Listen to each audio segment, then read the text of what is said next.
Hi everyone, நான் நந்தினி பாலு. நம்ம geography class 8 NCERT series வந்து பார்த்துட்ருக்கோம். இந்த புக்கோட name resource and development. Okay, so இதில் மொத்தம் 6 சாப்டர் இருக்குது. இதில் ஆல்ரெடி நான் 4 சாப்டர் கம்ப்ளீட் பண்ணி அப்லோட் பண்ணிட்டேன். இன்றைக்கி வந்து நம்ம 5th சாப்டர் வந்து பார்க்கலாம். ஸோ இந்த சாப்டரோட நேம் என்ன அப்படின்னு பார்த்தீங்கன்னா இண்டஸ்ட்ரீஸ். நான் முன்னாடி சாப்டரில் சொல்லியிருந்தேன், செக்டார்ஸ் வந்து 3ஆக வந்து பிரிச்சிருப்பாங்க. Primary sector, secondary sector, tertiary sector. இப்போ ப்ரைமரி செக்டார் அப்படின்றது என்னென்னு பார்த்தீங்கன்னா அக்ரிகல்ச்சர். ஸோ நேச்சுரலாக வரக்கூடிய அந்த ப்ரொடியூஸ் இருக்குது இல்லையா, ஸோ அது எல்லாமே வந்து ப்ரைமரி செக்டாரில் சேரும். அண்ட் ரெண்டாவதாக இருக்கக்கூடிய செகண்டரி செக்டாரில் தான் வந்து இந்த industries and manufacturing unit, so இது எல்லாமே வரும். அண்ட் டெர்ஷரி செக்டாரில் வந்து சர்வீஸ் செக்டார்லாம் வரும். இந்த சாப்டரில் நம்ம பர்டிகுலராக எதை பற்றி பார்க்க போகிறோம் அப்படின்னு பார்த்தீங்கன்னா இந்த செகண்டரி செக்டாரில் இருக்கக்கூடிய இண்டஸ்ட்ரீஸை பற்றி பார்க்க போகிறோம். ஸோ இண்டஸ்ட்ரீஸ் அப்படின்றது வந்து பேசிக்காக என்னென்னா, நமக்கு ப்ரைமரி செக்டார்லேருந்து ஏதோ ஒரு விஷயம் கிடச்சிருக்கும் அண்ட் அதை வந்து நம்ம ப்ராசஸ் பண்ணி என்ன பண்ணுறோன்னா ஒரு ப்ராடக்டாக வந்து வெளியே கொடுக்குறோம். ஃபார் எக்ஸாம்பிள் இப்போ வந்து நமக்கு வந்து பேப்பருக்கு அந்த பல்ப் வந்து கிடைக்குதுன்னு வச்சுக்கோங்களேன். அந்த பல்ப்பை என்ன பண்ணுறோன்னா நம்ம ப்ராசஸ் பண்ணிவிட்டு பேப்பராக வந்து இண்டஸ்ட்ரீஸில் வந்து ப்ரொடியூஸ் பண்ணுறாங்க. அடுத்த topic classification of industry. So நம்ம எதை எடுத்துக்கிட்டாலுமே வந்து அது வந்து ஒரு சில க்ரைட்டீரியா மூலயமா வந்து தனித்தனியாக பிரிப்பாங்க. ஸோ அப்படி தான் இண்டஸ்ட்ரியை எப்படிலாம் பிரிச்சிருக்காங்கன்னா, ஃபஸ்ட்டு ரா மெட்டீரியல் பேஸ் பண்ணி அண்ட் அடுத்து சைஸை பேஸ் பண்ணி அண்ட் தேர்டாக பார்த்தீங்கன்னா ஓனர்ஷிப் பேஸ் பண்ணி வந்து பிரிக்கிறாங்க அப்படின்னு சொல்லி கொடுத்துருக்காங்க. இதில் ரா மெட்டீரியல் பேஸ் பண்ணி பார்த்தீங்கன்னா 4 கொடுத்துருக்காங்க. ஒன்று அக்ரோ பேஸ்ட் அண்ட் இன்னொன்று வந்து மினரல் பேஸ்ட் அண்ட் தேர்ட் பார்த்தீங்கன்னா மெரைன் பேஸ்ட் அண்ட் ஃபோர்த் பார்த்தீங்கன்னா ஃபாரஸ்ட் பேஸ்ட். அண்ட் அதே போல் சைஸில் பார்த்தீங்கன்னா ஸ்மால் ஸ்கேல், லார்ஜ் ஸ்கேல் அப்படின்னு சொல்லி 2ஆக பிரிச்சிருக்காங்க. அண்ட் ஓனர்ஷிப்லேயும் பார்த்தீங்கன்னா private sector and joint sector and cooperative sector and public sector அப்படின்னு சொல்லி 4 பிரிச்சிருக்காங்க. ஸோ இது 4த்தையும் வந்து தனித்தனியாக என்னென்ன அப்படின்னு சொல்லி நம்ம அடுத்து பார்க்கலாம். ஸோ ஃபர்ஸ்ட் வந்து நம்ம ரா மெட்டீரியலில் வந்து பார்க்கலாம். ஸோ ரா மெட்டீரியலில் நான் சொன்ன மாதிரி 4 டைப் இருக்குது இல்லையா. ஸோ அதில் ஃபர்ஸ்ட் டைப் என்ன அப்படின்னு பார்த்தீங்கன்னா அக்ரோ பேஸ்ட் ரா இண்டஸ்ட்ரீஸ். இதோட ரா மெட்டீரியல் என்னவாக இருக்கும் அப்படின்னு பார்த்தீங்கன்னா டேரெக்டாக அக்ரிகல்ச்சர் ப்ரொடியூஸாக இருக்கும். ஃபார் எக்ஸாம்பிள் இப்போ வந்து ஒரு ஷர்ட் வந்து தயாரிக்கிறோன்னா ஷர்ட்டுக்கு தேவையான அந்த ரா மெட்டீரியல், முக்கியமான ரா மெட்டீரியல் என்னென்னா காட்டன் நமக்கு வேணும். ஸோ அந்த காட்டனை வந்து அக்ரிகல்ச்சர் மூலயமா வந்து நமக்கு வந்து டேரெக்டாக கிடைக்கிது இல்லையா. ஸோ இந்த மாதிரி இண்டஸ்ட்ரீஸ்லாம் வந்து பார்த்திங்கன்னா நமக்கு அக்ரோ பேஸ்ட் இண்டஸ்ட்ரியில் சேரும். அண்ட் இதில் பார்த்திங்கன்னா பிளான்ட்ஸ் மட்டும் கிடையாது, அனிமலும் வந்து சேரும். ஓகேங்களா. அண்ட் அடுத்த டாபிக் பார்த்திங்கன்னா மினரல் பேஸ்ட் இண்டஸ்ட்ரி. ஸோ இதோட ரா மெட்டீரியல் பார்த்திங்கன்னா மினரல்ஸ் வந்து கிடைக்கும். ஃபார் எக்ஸாம்பிள் இப்போ வந்து அயன் இண்டஸ்ட்ரி இருக்குன்னா அயன் வந்து அப்படியே டேரெக்டாக வந்து கிடைச்சிடாது இல்லையா. ஸோ அயன் ஓர்லேருந்து என்ன பண்ணுறாங்கன்னா அதை ப்ராசஸ் பண்ணிவிட்டு நமக்கு வந்து அயனாக வந்து கிடைக்கிது. ஸோ இது மாதிரி இருக்கக்கூடிய இண்டஸ்ட்ரீஸை வந்து மினரல் பேஸ்ட் இண்டஸ்ட்ரீஸ் அப்படின்னு சொல்லுவாங்க. அண்ட் தேர்டு பார்த்தீங்கன்னா மெரைன் பேஸ்ட் இண்டஸ்ட்ரி. ஸோ மெரைன்னா கடல், சி, ஓஷன், ஸோ இந்த மாதிரி இடத்துலேருந்து நமக்கு கிடைக்கிது இல்லையா. ஸோ அதை வச்சு தயார் பண்ணக்கூடிய அந்த ப்ரொடியூஸ், அந்த ப்ராடக்ட்ஸ் எல்லாத்தையும் வந்து இந்த மாதிரி இண்டஸ்ட்ரியில் வந்து சேர்ப்பாங்க. ஃபார் எக்ஸாம்பிள் சீ ஃபுட்டெல்லாம் ரெடி பண்ணுற இடம் அண்ட் அதுக்கப்புறம் ஃபிஷ் ஆயில் செய்கிறாங்க இல்லையா. ஸோ இந்த மாதிரி இடம், ஸோ இது எல்லாத்தையும் மேனுஃபேக்சர் பண்ணுற இடத்த வந்து மெரைன் பேஸ் இண்டஸ்ட்ரீஸ் அப்படின்னு சொல்லி சொல்கிறாங்க. அண்ட் ஃபோர்த்தாக பார்த்தீங்கன்னா forest based industries. So raw material எதெல்லாம் வந்து நமக்கு காட்டிலேருந்து கிடைக்குதோ, ஃபாரஸ்ட்லேருந்து கிடைக்குதோ, ஸோ அதை பேஸ் பண்ணி என்ன பண்ணுறாங்கன்னா இந்த டைப் ஆஃப் இண்டஸ்ட்ரீஸை மேனுஃபேக்சரிங் யூனிட்டை ஃபாரஸ்ட் பேஸ்ட் இண்டஸ்ட்ரீஸ் அப்படின்னு சொல்லி கால்குலேட் பண்ணுறாங்க. ஃபார் எக்ஸாம்பிள் இதுலேயும் வந்து நம்ம அந்த பேப்பர் பல்ப்பே எடுத்துக்கலாமே. ஸோ ஃபாரஸ்ட்லேருந்து நமக்கு அந்த பல்ப் கிடைக்குது. ஸோ அதை யூஸ் பண்ணி நம்ம பேப்பர் தயாரிக்கிறோம். ஃபார் எக்ஸாம்பிள் ரப்பர் கூட சொல்லலாம்.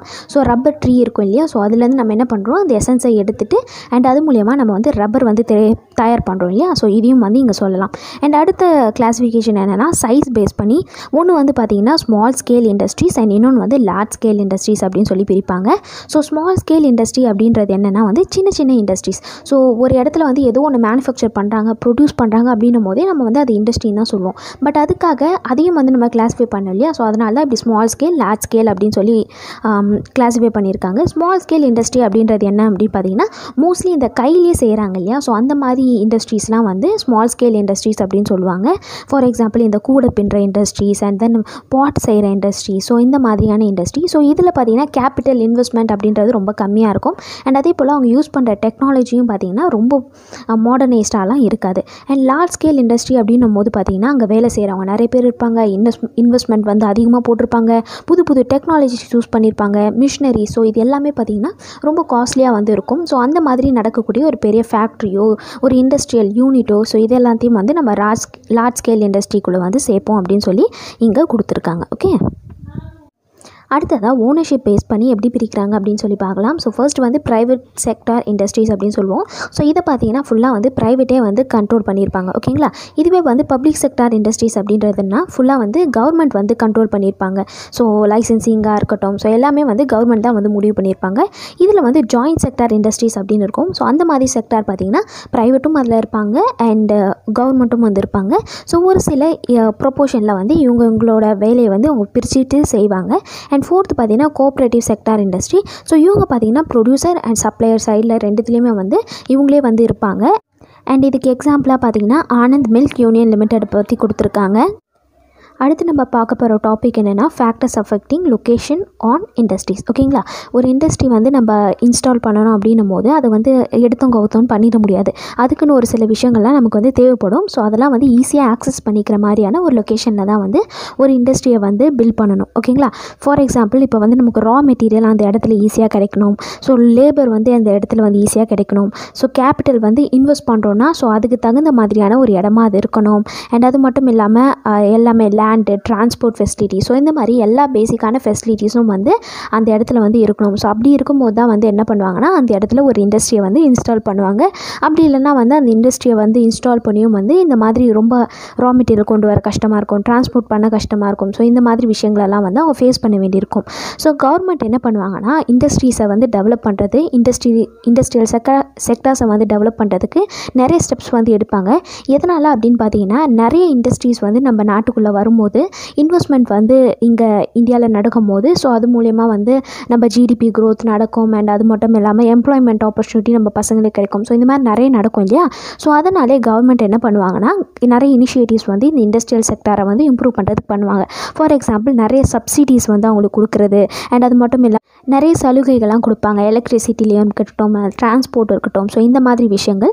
ஸோ இந்த மாதிரி நம்ம கொடுக்கும்போது என்ன பண்ணுவாங்கன்னா அவங்க வந்து நிறைய இண்டஸ்ட்ரீஸ் வந்து வெளிநாட்டிலேருந்து வந்து நம்ம இந்தியாவில் வந்து இன்ஸ்டால் பண்ணுவாங்க. ஸோ அதனால் அண்ட் அது மட்டும் இல்லாமல் இண்டஸ்ட்ரீஸ்க்கு வந்து என்னென்னா பேக்வர்ட் ரீஜனில் வந்து இன்ஸ்டால் பண்ணுறதை வந்து கவர்மெண்ட் வந்து பயங்கரமாக சப்போர்ட் பண்ணுவாங்க. எதனால் அப்படின்னு பார்த்தீங்கன்னா ஸோ அந்த மாதிரி இடத்துல வந்து ஒரு நல்ல பாப்புலரான இண்டஸ்ட்ரி வருது, இல்லை அந்த இடம் வந்து ஒரு எக்கனாமிக் ஜோனாக மாறுது அப்படின்னும் போது அந்த இடம் வந்து பேசிக்காகவே வந்து டெவலப் ஆக ஆரம்பிக்கும். ஸோ அந்த சில ரீசனுக்காகவும் வந்து கவர்மெண்ட் வந்து இந்த மாதிரி பேக்வர்ட் ரீஜனில் வந்து இண்டஸ்ட்ரீஸ் வச்சிங்கன்னா நிறைய சலுகைகள் வந்து அவங்களுக்கு வந்து கொடுப்பாங்க அந்த கம்பெனிஸ்க்கு. ஓகேங்களா.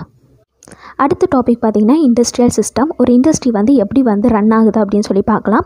ஸோ இண்டஸ்ட்ரி அப்படின்னு எடுத்துக்கிட்டிங்கன்னா 3 ப்ராசஸ் வந்து அதில் இருக்கும். ஒன்று வந்து இன்புட் அண்ட் ரெண்டாவது வந்து ப்ராசஸ் அண்ட் இன்னொன்று வந்து அவுட்புட். ஓகேங்களா. ஸோ இதில் இன்புட் அப்படின்றது என்னென்னா அதுக்கு அந்த பொருள் வந்து ரெடி ஆகிறதுக்கு தேவையான பொருட்கள். இப்போ வந்து ஒரு ஷர்ட் செய்கிறோன்னா அதுக்கு வந்து காட்டன் வந்து தேவைப்படும், அந்த மிஷினரிஸ் தேவைப்படும். ஸோ இது எல்லாமே வந்து இன்புட். ஓகேங்களா. அண்ட் ப்ராசஸ் அப்படின்னும் போது அந்த ரா மெட்டீரியலில் வந்து அந்த கம்ப்ளீட்டட் அந்த ஷர்ட்டாக மாற்றுறதுக்கு நடக்கக்கூடிய அந்த ப்ராசஸ். ஓகேங்களா. ஸோ அதை தான் வந்து நம்ம ப்ராசஸ் அப்படின்னு சொல்லுவோம். அண்ட் அவுட்புட் அப்படின்றது என்னென்னா அந்த கடைசியாக நமக்கு கிடைக்கக்கூடிய அந்த ஷர்ட், அதை தான் வந்து நம்ம அவுட்புட் சொல்லுவோம். ஸோ எந்த இண்டஸ்ட்ரீஸை எடுத்துக்கிட்டாலுமே வந்து இந்த விஷயங்கள் வந்து கண்டினியூ ஆகும் அப்படின்னு சொல்லி இங்கே கொடுத்துருக்காங்க. அண்ட் அடுத்து இண்டஸ்ட்ரியல் ரீஜியன் வந்து பார்க்கலாம். நான் முன்னாடியே சொன்ன மாதிரி ஒரு இண்டஸ்ட்ரீஸ் வந்து இன்ஸ்டால் பண்ணுறாங்க அப்படின்னும் போது அந்த இடத்துல உங்களுக்கு தேவையான அந்த விஷயம்லாம் கிடைக்குதா அப்படின்னு சொல்லி பார்த்து தான் இன்ஸ்டால் பண்ணுவாங்க. ஸோ அப்படி இருக்கும்போது வேர்ல்டு லெவலில் குளோபல் லெவலில் இருக்கக்கூடிய சில இண்டஸ்ட்ரியல் ஜோன்ஸ் அப்படின்னு சொல்லலாம். ஸோ அது எங்கெல்லாம் இருக்குது அப்படின்னு பார்த்தீங்கன்னா நார்த் ஈஸ்டர்ன் அமெரிக்கா அண்ட் தென் யூரோப் அண்ட் தென் ஈஸ்ட் ஏஷியா. ஸோ இந்த மாதிரி ரீஜன்லலாம் இருக்குது. அதுவே நம்ம இந்தியாவில் அப்படின்னு எடுத்துக்கிட்டிங்கன்னா மும்பை, பெங்களூர், அகமதாபாத் அண்ட் சோட்டா நாக்பூர், விசாகப்பட்டினம். ஸோ இந்த மாதிரி இடங்கள்லாம் வந்து இண்டஸ்ட்ரீஸ்க்கு வந்து ரொம்ப ஃபேமஸான இடம் அப்படின்னு சொல்லி இங்கே கொடுத்துருக்காங்க. அடுத்த விஷயம் இண்டஸ்ட்ரீஸ்க்கு இருக்கக்கூடிய ஒரு சில பிரச்சனைகள் என்னென்ன அப்படின்னு பார்க்கலாம். ஸோ முக்கியமான விஷயம் என்ன அப்படின்னு பார்த்தீங்கன்னா இண்டஸ்ட்ரீஸில் நடக்கக்கூடிய அந்த ஆக்சிடென்ட்ஸ், டிசாஸ்டர் எப்படி வேணாலும் சொல்லலாம். ஸோ இந்தியாவில் பார்த்திங்கன்னா நிறைய இந்த மாதிரியான டிசாஸ்டர் வந்து நடந்திருக்கு. இப்போ கூட லாக்டவுன் பீரியடில் பார்த்திங்கன்னா நிறைய இண்டஸ்ட்ரீஸில் இந்த மாதிரியான ஆக்சிடென்ட்ஸ்லாம் நடந்துச்சு. ஸோ அதில் ஃபேமஸான ஒன்றத்தை பற்றி இங்கே கொடுத்துருக்காங்க. அதுதான் வந்து போபாலோட ஆக்சிடெண்ட். அது வந்து 3 டிசம்பர் 1984 வந்து நடந்தது.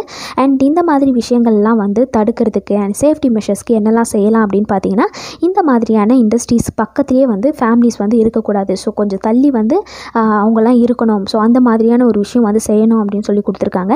அண்ட் அது மட்டும் இல்லாமல் அந்த இண்டஸ்ட்ரியிலேருந்து வரக்கூடிய அந்த டாக்ஸிக் மெட்டீரியலை பற்றி அவங்க அங்கே சுற்றி இருக்கக்கூடியவங்களுக்கு வந்து தெரியணும். அவங்க வந்து அதை பற்றி அவேராக இருக்கணும். ஃபார் எக்ஸாம்பிள் ஏதோ ஒரு ரேடியோ ஆக்டிவ் சப்ஸ்டன்ட் வந்து அந்த இண்டஸ்ட்ரியிலேருந்து வெளியாகுதுன்னா அது வந்து அந்த பீப்புளுக்கு வந்து தெரிய வைக்கணும். ஓகேங்களா. ஸோ அது வந்து ஒரு விஷயம். அண்ட் அது மட்டும் இல்லாமல் அந்த அலர்ட் சிஸ்டமாக இருக்கட்டும், ஸோ வார்னிங் சிஸ்டமாக இருக்கட்டும், ஸோ இந்த மாதிரியான விஷயங்கள்லாம் வந்து நம்ம பார்த்துக்கணும் அப்படின்னு சொல்லி கொடுத்துருக்காங்க. அண்ட் அது மட்டும் இல்லாமல் டாக்ஸிக் சப்ஸ்டன்ஸை வந்து இண்டஸ்ட்ரியில் பொதுவாக வந்து சேவ் பண்ணி வைப்பாங்க. ஸோ அந்த மாதிரி சேவ் பண்ணி வைக்கிற அந்த விஷயங்களை வந்து ரொம்ப அதிகமாக பண்ணிடக்கூடாது.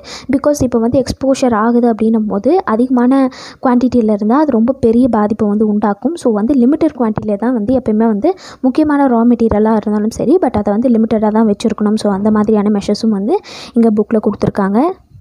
அண்ட் அடுத்த டாபிக் என்ன அப்படின்னு பார்த்தீங்கன்னா, குளோபல் லெவலில் 3 இண்டஸ்ட்ரீஸ் வந்து ரொம்ப ரொம்ப ஃபேமஸ். அண்ட் ஃபர்ஸ்ட் பார்த்தீங்கன்னா industries of iron and steel, and ரெண்டாவது பார்த்தீங்கன்னா டெக்ஸ்டைல் இண்டஸ்ட்ரி, அண்ட் தேர்ட் வந்து இன்ஃபர்மேஷன் டெக்னாலஜி இண்டஸ்ட்ரீஸ். ஸோ இதை பற்றி தனித்தனியாக நம்ம பார்க்கலாம்.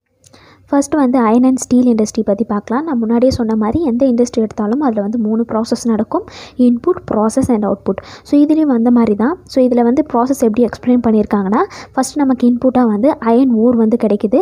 அண்ட் அந்த அயர்ன் ஓரை என்ன பண்ணுறோம் அப்படின்னா ஸ்மெல்ட்டிங் அப்படின்ற ஒரு ப்ராசஸ்க்குள்ளே சென்ட் பண்ணுறோம்.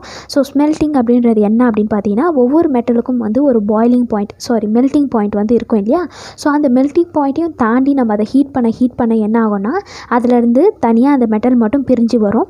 ஸோ அந்த மாதிரி பிரிஞ்சு வர்றதை என்ன பண்ணுவாங்கன்னா ரிஃபைன் பண்ணுவாங்க. ரிஃபைன் பண்ணுறது அப்படின்றது ஃபில்டர் பண்ணுற மாதிரி, ஓகேங்களா? ஸோ தனித்தனியாக பிரித்து எடுப்பாங்க. அண்ட் அதுலேருந்து அந்த மெட்டல் வந்து தனியாக வந்து நமக்கு கிடைக்கும். ஸோ இப்படி தான் வந்து ப்ராசஸ் வந்து பண்ணுவாங்க. அண்ட் ஒரு சில மெட்டல் வந்து என்னென்னா அலாய் அப்படின்னு சொல்லுவாங்க. அப்படின்னா என்னென்னா ஒரு விஷயத்து கூட இன்னொரு விஷயத்தை வந்து கலப்பாங்க. ஸோ கலக்கும் போது என்னென்னா அதோட கேரக்டரிஸ்டிக்ஸ் வந்து மாறும். அது வந்து ஸ்ட்ராங் ஆகும் அண்ட் வந்து ஈஸியாக வந்து ரஸ்ட் ஆகாமல் இருக்கும். ஸோ வந்து இந்த மாதிரியான சில ஃபிசிக்கல் ப்ராப்பர்ட்டிஸ் வந்து அது கெயின் பண்ணிக்கும். ஸோ அதுக்காக தான் வந்து இந்த மாதிரி விஷயங்கள் வந்து செய்கிறாங்க. அண்ட் இண்டஸ்ட்ரி செட்டப் வந்து எப்படிலாம் இருந்துச்சு முன்னாடிலேருந்து இப்போ வரையும் அப்படின்னு பார்த்தீங்கன்னா, பிஃபோர் 1800. ஸோ அப்போல்லாம் எப்படி இருந்துச்சு அப்படின்னு பார்த்தீங்கன்னா, எங்கெல்லாம் வந்து ரா மெட்டீரியல் கிடைக்குதோ அண்ட் பவர் சப்ளை கிடைக்குதோ, ஸோ தண்ணி ஃபெசிலிட்டிஸ் எங்கே இருக்கோ, ஸோ அந்த மாதிரி இடத்துல தான் வந்து இண்டஸ்ட்ரீஸ் வந்து வச்சுருந்தாங்க.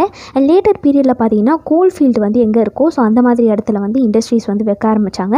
அண்ட் அதுக்கப்புறம் 1950க்கு அப்புறம் பார்த்தீங்கன்னா இந்த சீ போர்ட்டெல்லாம் இருக்குது இல்லையா? ஸோ அந்த மாதிரி ரீஜனில் வந்து வைக்க ஆரம்பித்தாங்க. பிகாஸ் அப்போ தான் வந்து இந்த இம்போர்ட் எக்ஸ்போர்ட்லாம் வந்து கொஞ்சம் ஈஸியாக நடக்க முடியும் அப்படின்றதுக்காக. அண்ட் அது மட்டும் இல்லாமல் இன்னும் சில விஷயங்கள் வந்து நம்ம கொடுத்துருக்காங்க. இந்தியாவில் முக்கியமான அயர்ன் அண்ட் ஸ்டீல் இண்டஸ்ட்ரி அந்த சென்டர்ஸ்லாம் எங்கெங்கே இருக்குது அப்படின்னு பார்த்தீங்கன்னா, பெங்கால், ஜார்க்கண்ட், ஒடிசா, சத்தீஸ்கர், ஸோ இந்த மாதிரியான ஸ்டேட்ஸில் வந்து இருக்குது அப்படின்னு சொல்லி கொடுத்துருக்காங்க. அடுத்த இண்டஸ்ட்ரி என்ன அப்படின்னு பார்த்தீங்கன்னா, cotton and textile industry. So cotton and textile industry பார்த்திங்கன்னா புதுசாக வந்து இண்டஸ்ட்ரி கிடையாது. ரொம்ப பழைய இண்டஸ்ட்ரி. ஏன்ஷியன்ட் டைமில் வந்து நம்ம எப்போல்லாம் வந்து ட்ரெஸ் போட ஆரம்பித்தோமோ, ஸோ அப்போலேருந்தே வந்து இந்த மாதிரியான இண்டஸ்ட்ரீஸ் வந்து இருக்குது. ஸோ இந்த மாதிரியான காட்டன் டெக்ஸ்டைல் இண்டஸ்ட்ரி வந்து 2 வகையாக பிரிக்கும். அண்ட் ஒன்று வந்து நேச்சுரல் அண்ட் இன்னொன்று வந்து ஹேண்ட்மேட் அப்படின்னு சொல்லுவோம். நேச்சுரல்னால் வந்து அந்த நேச்சுரலாக கிடைக்கிற சில ரா மெட்டீரியலை வச்சு செய்கிறது. ஃபார் எக்ஸாம்பிள் சில்க் வாம்லேருந்து அந்த சில்க்கு, உல், காட்டன், ஸோ இந்த மாதிரி விஷயங்கள் வந்து செய்கிறது. அண்ட் இன்னொன்றுலாம் பார்த்தீங்கன்னா ஆர்டிஃபிஷியலாக வந்து நம்ம ரெடி பண்ணக்கூடிய அந்த நைலான், பாலிஸ்டர் மாதிரியான ஆர்டிஃபிஷியல் ரா மெட்டீரியல்ஸ் அப்படின்னு சொல்லி கொடுத்துருக்காங்க. அண்ட் அது மட்டும் இல்லாமல் 18th சென்ச்சுரியில் நடந்த இண்டஸ்ட்ரியல் ரெவல்யூஷன் வரைக்குமே வந்து இந்த மாதிரி காட்டன் கிளாத்தெல்லாம் வந்து கையால் தான் செஞ்சாங்க அப்படின்னு சொல்லி இங்கே கொடுத்துருக்காங்க. இந்த மாதிரியான அந்த டெக்ஸ்டைல்லாம் வந்து எந்த மாதிரி கண்ட்ரியெல்லாம் ஃபேமஸ் அப்படின்னு பார்த்தீங்கன்னா, India, China, Japan, USA, so இந்த மாதிரியான கண்ட்ரியில் இருக்கக்கூடிய அந்த காட்டன் வந்து ரொம்ப ஃபேமஸ் அப்படின்னு கொடுத்துருக்காங்க. இந்தியாவை பொறுத்த வரையும் ஏன்ஷியன்ட் டைம்லேருந்தே பார்த்திங்கன்னா இந்த மாதிரி நம்ம இந்தியாவிலேருந்து நிறைய காட்டன் டெக்ஸ்டைல் வந்து வெளிநாடுகளில் வந்து நம்ம வந்து கொடுத்துருப்போம் அந்தந்த கண்ட்ரியோட அந்த ராஜாக்களுக்கு. அண்ட் மெடிவல் பீரியட்லேயும் சரி, அண்ட் அதுக்கப்புறம் பார்த்திங்கன்னா மாடர்ன் இந்தியன் டைம்லேயும் பார்த்திங்கன்னா பிரிட்டிஷர்ஸ் வந்து நிறைய நம்ம காட்டனை தான் வந்து ஆசைப்பட்டாங்க. பட் இதில் இருக்கக்கூடிய டிஸ்அட்வான்டேஜ் என்ன அப்படின்னு பார்த்தீங்கன்னா, எல்லாமே கையிலே செய்கிறதுனால ரொம்ப டைம் கன்சியூமிங்காக இருக்கும். பட் அதே சமயம் வந்து அது ரொம்ப குவாலிட்டியாக இருக்கும்னு வச்சுக்கோங்களேன். பட் இந்த மாதிரி டைம் கன்சியூமிங்காக இருக்குது அப்படின்றதுக்காக நிறைய மிஷினரிஸ்லாம் வந்து வர ஆரம்பிச்சிச்சு. அடுத்து இந்த மாதிரியான இண்டஸ்ட்ரி செட்டப் பண்ணக்கூடிய ரீஜன் எப்படி இருக்கணும்னா, வார்ம் அண்ட் மாய்ஸ்ட் கிளைமேட்டில் இருக்கணும் அப்படின்னு சொல்லி கொடுத்துருக்காங்க. அண்ட் அது மட்டும் இல்லாமல் போர்ட் வந்து இருக்கணும். ஸோ தட் அந்த மிஷினரிஸ்லாம் வந்து இம்போர்ட் பண்ணுற ஃபெசிலிட்டிஸ் வந்து அங்கே இருக்கும் அப்படின்னு சொல்லி கொடுத்துருக்காங்க. அண்ட் தேர்டாக வந்து ரா மெட்டீரியல் வந்து கிடைக்கணும். ஃபார் எக்ஸாம்பிள் காட்டனாக இருந்தால் காட்டன் வந்து ஈஸியாக கிடைக்கணும். ஸோ இந்த மாதிரி ரா மெட்டீரியல் ஆக்சஸ் பண்ணுற இடமா இருக்கணும். அண்ட் ஃபோர்த் வந்து ஸ்கில்டு லேபர்ஸ் வந்து கிடைக்கணும் அப்படின்னு சொல்லி கொடுத்துருக்காங்க. அண்ட் இனிஷியல் டைமில் வந்து இந்த மாதிரி இண்டஸ்ட்ரி வந்து மகாராஷ்டிரா, குஜராத்தில் வந்து ரொம்ப ஃபேமஸாக இருந்துச்சு சொல்கிறாங்க. ரீசன் வந்து அங்கே இருந்தக்கூடிய அந்த ஹியூமிட் கிளைமேட் அப்படின்னு சொல்லி இங்கே கொடுத்துருக்காங்க. பட் இப்போலாம் பார்த்தீங்கன்னா அந்த ஹியூமிட் கிளைமேட்டை வந்து ஆர்டிஃபிஷியலாகவே வந்து க்ரியேட் பண்ணிடுறாங்க. அண்ட் இந்த மாதிரி டைமில் வந்து கோயம்புத்தூர், கான்பூர், சென்னை, அகமதாபாத், மும்பை, கொல்கத்தா, ஸோ இந்த மாதிரி ரீஜன்லேயும் வந்து இந்த மாதிரி இண்டஸ்ட்ரீஸ் வந்து ஃபேமஸாக இருக்குது இப்போது அப்படின்னு சொல்லி இங்கே கொடுத்துருக்காங்க. அண்ட் ஃபைனல் டாபிக் என்ன அப்படின்னு பார்த்தீங்கன்னா இன்ஃபர்மேஷன் டெக்னாலஜி. ஸோ அதை பற்றி பார்க்கலாம். ஸோ இவங்களோட வேலை என்ன அப்படின்னாலே ஒரு விஷயம் வந்து அவங்களுக்கு தெரியுதுன்னா அதை வந்து குளோபல் லெவலில் வந்து ஸ்ப்ரெட் பண்ணுறது தான் வந்து இவங்களோட வேலை. ஸோ அது வந்து நடக்கிறதுக்கான இந்த இண்டஸ்ட்ரி எந்த மாதிரி இடத்துல இருக்கணும்னா ரிசோர்ஸ் அவைலபிலிட்டி அங்கே நல்லா இருக்கணும், அண்ட் காஸ்ட்டு, இன்ஃப்ராஸ்ட்ரக்சர், ஸோ இந்த மாதிரி விஷயங்கள்லாம் வந்து ரொம்ப ரொம்ப முக்கியம் இந்த மாதிரி இடத்துக்கு. அதுலேயும் முக்கியமாக இந்தியாவில் பொறுத்தவரையும் பார்த்திங்கன்னா பெங்களூரை வந்து இங்கே மென்ஷன் பண்ணியிருக்காங்க. பிகாஸ் நமக்கு பெங்களூர் நிறைய தெரியும் இல்லையா. ஸோ அந்த இடத்துல வந்து நிறைய ஐடி கம்பெனிஸ்லாம் இருக்கும். ஸோ ஒரு ஐடி ஹப் அப்படின்ற மாதிரியே சொல்லலாம். அண்ட் ஆல்சோ இப்போலாம் பார்த்திங்கன்னா சென்னையும் கூட அப்படி தான். ஸோ இந்த மாதிரி விஷயங்களை தான் வந்து இந்த சாப்டரில் வந்து டிஸ்கஸ் பண்ணியிருக்காங்க. ஒரு வாட்டி புக்கில் படித்து பாருங்கள், உங்களுக்கு கண்டிப்பாக புரியும். Okay, thank you.